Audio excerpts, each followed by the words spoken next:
George and Dorothy were married for almost 33 years. Once, Dorothy handed George the letter Dear John before going to the 35th meeting of graduates. In her letter, she said that she was leaving him to her ex-boyfriend, who was her lover over the past 28 years. She also thought that her former lover was also a biological father of the 3 children of George and Dorothy, who had now grown up. This turned out to be a lie because George presented evidence on the reunification of Dorothy. George planned his revenge and implemented it. His adult children and their families attended reunification, and everyone faced facts in front of their mother. There were 2 sons, George Jr., whom they called the younger, another son named Mike, and daughter Dottie, whom they called Dot for brevity. She was named in honor of Dorothy. Paul, the former guy Dorothy, admitted that he wanted to have nothing to do with Dorothy's family. She also found out that he had sex with her old school friends and her best friend Dixie. Upon learning about all this, Dorothy broke the relationship with Paul. She also broke off relations with her friend Dixie and her husband Joe when she found out that Dixie had sex with her husband George and her boyfriend's boyfriend. Dixie also allowed her husband to have sex with Dorothy when Dorothy lost consciousness. In the end, Dixie did not tell Dorothy that her husband George knew about the upcoming divorce. Now the conclusion. Our divorce was decorated 6 months ago. My life was now quite sad.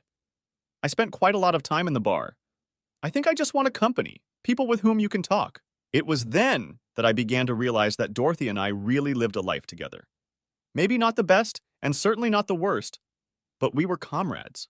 Now every night I returned home to an empty apartment. Sit there and either sit down at the computer or watch TV. The first few months everything was fine, but now it has become very boring. I was in 50 and I was sitting at home alone. I tried to meet several women, but they, like me, seemed lonely. Most of them were sex. I did not want any obligations. I did not want another marriage. It seems that most of these women wanted this. Someone with whom you can share your life and possibly help take care of them. I stayed away from married women. Probably, after what happened to me, I did not want to bear responsibility for the destruction of another marriage, even if my wife was just looking for sex. I started spending more time in my welding business. The money was good, but the money was not my problem. I missed my wife Dorothy. I do not know how to explain it. The woman cheated on me for more than 28 years. We lived in almost separate lives. She did her job, and I have mine. But there were so many times that I began to reflect on the time we spent together. The vacation that we spent with the whole family. We always have a good time. We go to children's games with the ball. We laughed together and supported them. It seems that the only time in the life that I like is to see children and grandchildren. Then I began to remember that every time I come to them, Dorothy there. We talk sweetly with each other, trying not to be rude and not to cause bad memories. Maybe it was just her presence next to me, I don't know. Then I think, to hell with her, the devil with her, damn her for doing this with our life. Then I began to recall all the novels that I had during our marriage. God, I was not a saint. Most women may have met one night, but they were still novels. I think Dorothy could leave me after any of them. Why didn't she do this? Judging by her letter Dear John, she knew about them. I can remember at least 20 times that I cheated on it. Why didn't she ask for a divorce? Maybe because she felt that she was no better than me, twisted an affair with this moron Paul? Damn, I would like to know. Maybe someday I will ask her. I got up from the sofa to cook something to eat. Damn, I missed the cooks of Dorothy. This woman was able to cook. She knew what I liked and how to cook it. In fact, she knew all my sympathies and antipathy, until what beer was my beloved. I think that after 33 years of communication with a person, you will learn a lot about him. Why was I so blind to this old novel? All I knew now is that I would prefer one of her hot pork with fried potatoes and carrots than this frozen pizza that I was going to cook. This weekend, I needed to visit my children in order to eat well. Maybe I would offer to arrange a picnic and they could invite their mother, and she could cook something good. I will offer to bring beer and drinks. It was my specialty. The phone rang. It was my daughter Dot. She said that she came home this weekend and just wants to talk to me and find out how I am doing. I simply answered, "Everything is good for me, dear, but I miss your sweet smiling face." She was my girl, and I really missed her. She was in Michigan, studied at college. She tries to come home at least once a month. When she does this, she remains with her mother. They talk a lot and do their female affairs, whatever they may be. Having talked with her for several minutes, I invited her to call my brother Junior and inform her that she would be at home on the weekend, and we could get together for a picnic. that she could even invite her mother. Dad, she replied, you miss how Mom cooks, isn't it? No, I said that just. She interrupted me and said, everything is in order, Dad. I also miss my mother, preparing. I will tell her about cooking, I'm sure she will come. What do you want me to tell her to bring? She was laughing. How can you be so sure that she will appear? I asked. Dad, I should not have told you this. But my mother told you to always come to invite her. I know that you don't want to say this, Dad, but I sincerely believe that Mom loves you. She lives in hell, who arranged herself. She completely blames herself for everything she did with you. I do not think that she will ever cope with this. It is a little bothering me. Her life is a school and family. I know that she does not meet. Several men invited her on a date, and she simply says, no, thank you. Mom also broke with her best friend Dixie. She did not tell me the whole story about why, but I know that this is somehow connected with her old friend and your father. Could you enlighten me? She was laughing. And in general, Dad, what do you want to make Mom to cook? She asked. How about hot pork? Dot interrupted me again. Dad, this is a picnic. No hot pork on a picnic. Okay, I said. How about your mother with gear potatoes about the chicken Barbie? I will buy a chicken, JR will be able to cook it on a grill, and Dorothy can apply its home barbecue sauce and my homemade toothed potatoes? Dot laughed. Okay, Dad, I'll see what can be done. She paused and then said, Dad, I love you. I love you too, dear, I answered. See you on Sunday, then hung up. The frozen pizza was ready. It's time to have dinner. When I started eating pizza, real loneliness seized me. After about half an hour, the phone rang. I looked at the calling number. It was JR. Hello, Dad. Junior here. How are you? He asked. I just finished dinner and watched TV. What's new? I asked. On Sunday, about noon, we have dinner, and we wanted to know if you want to come. What do you have? I asked. The barbecue chicken and potatoes with teeth that you did not know about? He laughed. My children were smart. It should be from Dorothy. I will be there now noon. I answered. Dad, you will bring beer and drinks, and we will bring chicken. Take more chips and sauce, he asked. I will do it, and JR, thank you. At any time, Dad, at any time, he answered and hung up. God, even my children knew that I feel. God, I loved them. It was Sunday, and I went to the house of JR. I remembered beer, drink, chips, and sauce as I was told. When I entered, everyone greeted. I hugged them all. He kissed all the children and 2 daughter-in-law. Dot came up, kissed me on the cheek, and whispered, Do not worry, Dad, she is here. I just looked at the bunker, wondering how she knew what I think about. Then I raised my eyes and saw Dorothy, dressed in a beautiful yellow sunscreen, smearing the chicken with his special sauce barbecue. I went to Dorothy and simply said, Hello, Dorothy. It's nice to see you again. The chicken smells great. Dorothy smiled at me and said, Thank you, George, I did as you like. As a school, I asked. I'm trying to talk a little. Sometimes children act on my nerves, but otherwise, everything is in order. Then she said that she needed to go check the potatoes with cloves in the oven. Mike, my other son, asked if he could talk to me alone for a minute. He had something to discuss with me. So we went to the living room away from everyone, and he said that the Dot was talking to him earlier. Former friends of Dorothy, Dixie, and Joe broke up. Now Joe called Dorothy and molested her. Mike said, Dad, I cannot let this moron disturb my mother. I don't know what's the matter, but Dot said that she would try to humiliate her. I cannot let this happen, Dads. Mom went through it enough. Damn, I like how my children stood up for their mother. I was by no means going to allow my children to get involved in these personal problems. I looked at Mike and told him to stay away. In order not to do stupid things, he had a wife and a child who had to be taken care of. That I will check the problem with Joe. We went outside and joined the barbecue. I said, Junior, thanks for the invitation. It was the best barbecue chicken, which I tried in a long time. He said, Thanks to my mother for preparing it with potatoes. I just looked at Dorothy and said, Thank you, Dorothy. You have always been a great cook. She just looked at me and said, Thank you, George. At any time. I wonder what she meant by the word, at any time. Whether it was just a reservation, or she meant, at any time. I went home and decided what to do with Joe. Now he's spoiled my family. It will not happen. I waited for Monday and went to the bar, where, as I knew, Joe could be. I saw that he was sitting on a bar chair and went up to him. He looked very nervous when he saw me. I said, Joe, I need to talk to you. Now I was a welder with strong hands. Joe worked in the office and did not even succeed. Joe looked at me and said, I have nothing to tell you, George. Joe, I said, I want to talk to you. I suggest you get up from a bar, Come here and sit with me in the booth for a moment, or I will just go out into the street and wait for you. The choice is this. Yours. Joe got off the stool, went to the booth, and sat opposite me. I looked into his eyes, but for a few seconds I didn't say anything, just to make him wriggle. Then I said, "What is this garbage I heard you call Dorothy?" He looked at me and said, "Why do you need this? You are divorced. She may meet whom she wants. She is an adult. She is more than 20. 1 year old." I looked at him again, waiting before talking, forcing him even more nervous.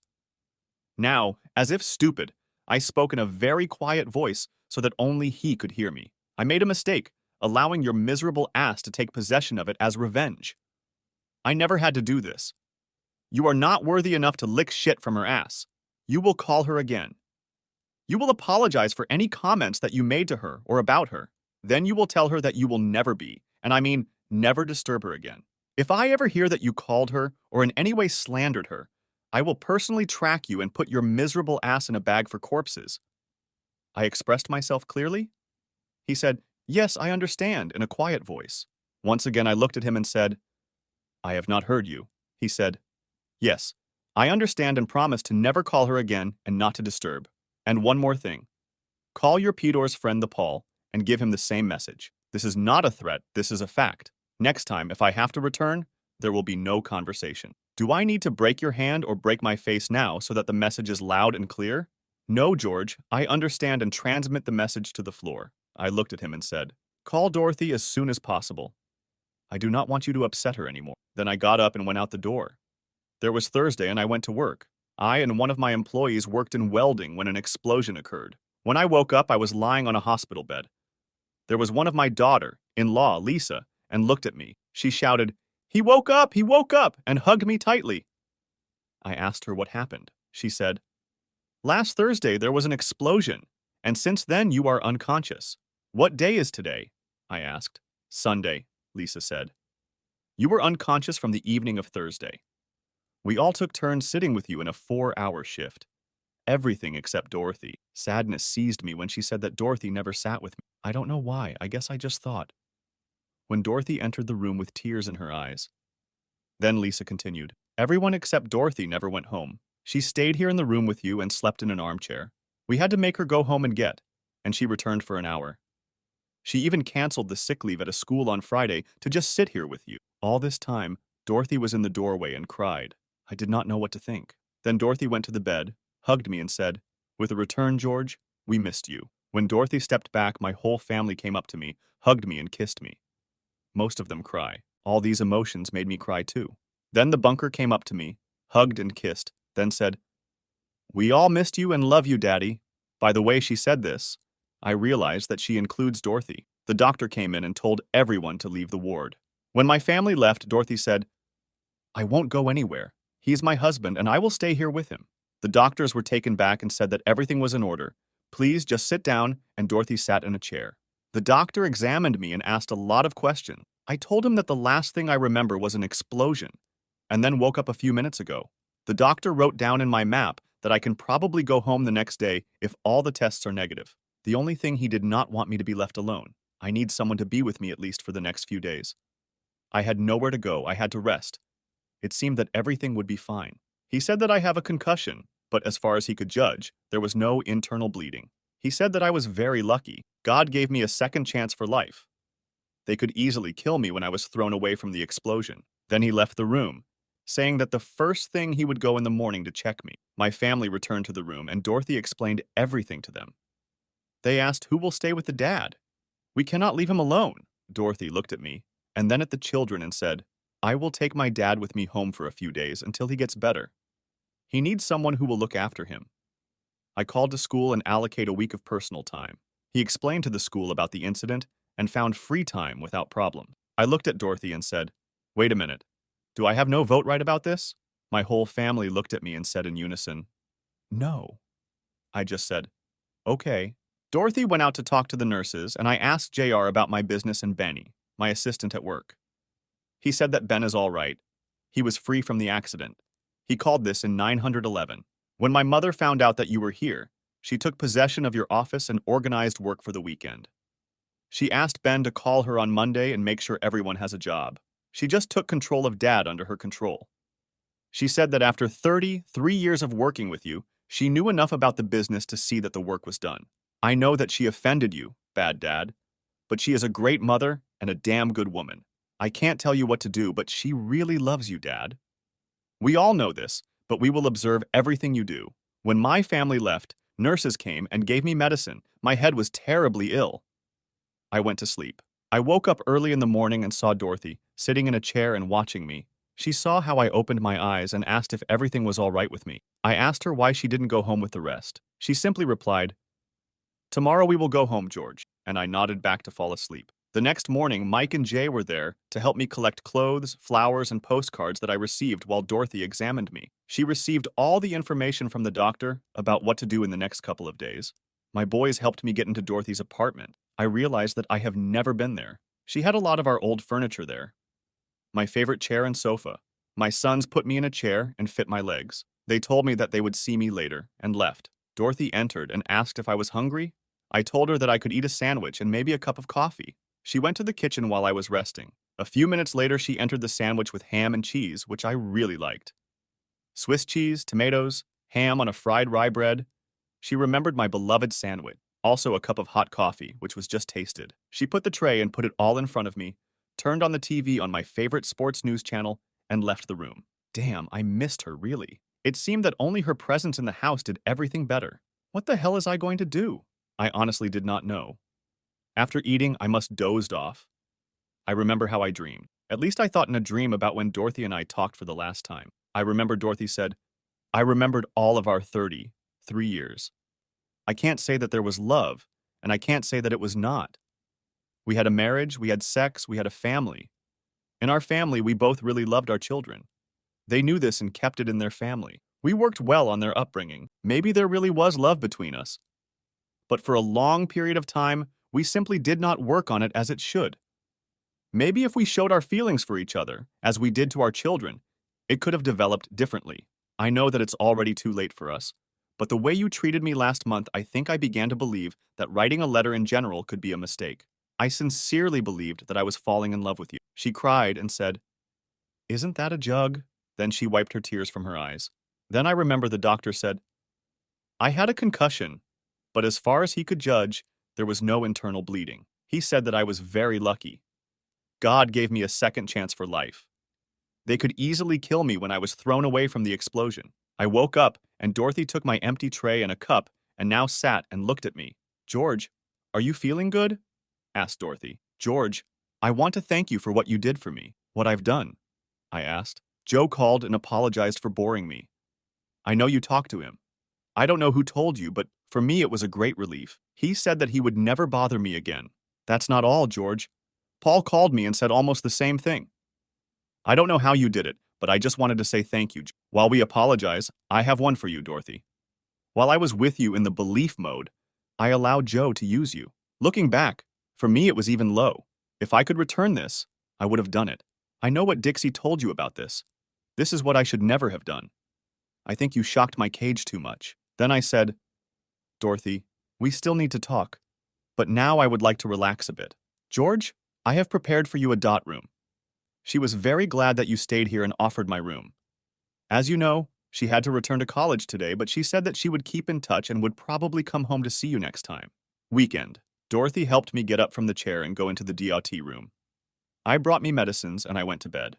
The next few days I was under severe drug treatment. Most of the time I spent in a chair or bed. Whenever I woke up, I knew that Dorothy was nearby. An excellent nurse will come out of it. My sons stopped to see how I was doing. I told them that everything is fine with me. The next day we had to go to the doctor and see how things were going. Dorothy maintained contact with my business and made sure that the work was completed. This woman did everything for me. Why have I never seen this? I think that in order to wake some people, we need a divorce and dying experience. The next day we went to the doctor, and he said that everything was in order. That by the next Monday, I will be able to return to work. Dorothy said that this is great news and was very happy for me. She also knew that it was time for me to return to my house. She took me to my house and followed me. Compared to her house, he seemed dull and dark. I think it was just a female business. The most striking event in my house at that moment was Dorothy standing there. I looked at her and just wondered where and when we were mistaken. I asked her if I could go home to her the next day and talk to her. She looked at me and said, "George, at any time. Would you like to have dinner with me? I can cook it for you when you come." I looked at her and said that it would be very nice to do it on her part. She looked at me again and said, "Fried pork, fried potatoes, and carrots." I just smiled. She knew my favorite dinner. Epilogue. I went in and we had my favorite dinner. Then we had a long conversation. I told her that I would like to go on a date with her, but we will have to not rush. We both lived in our places. I began to see her at least 5 evenings a week. I think we began to fall in love with each other. We never perceived each other for granted and tried our best not to remember the past. We did not talk about marriage, but for all our friends, we were a couple. Our children and grandchildren were always happy to see us together. Now returning home to your apartment was not so bad. I knew that I would see Dorothy the next day. When we first had sex, I thought it would be embarrassed. But this is not so. We just rallied like a couple and put each other in the first place. We literally made love. I no longer visited bars. I did not need either. I had a loving girl whom I could come to any time when I felt such a desire, and it began to happen quite often. Will we be in repeated marriage every time? We do not know. Right now we meet, spend this day after day, and we like it. You see, as the doctor said, God gave me a second chance for life. This is the lesser that I could do for Dorothy.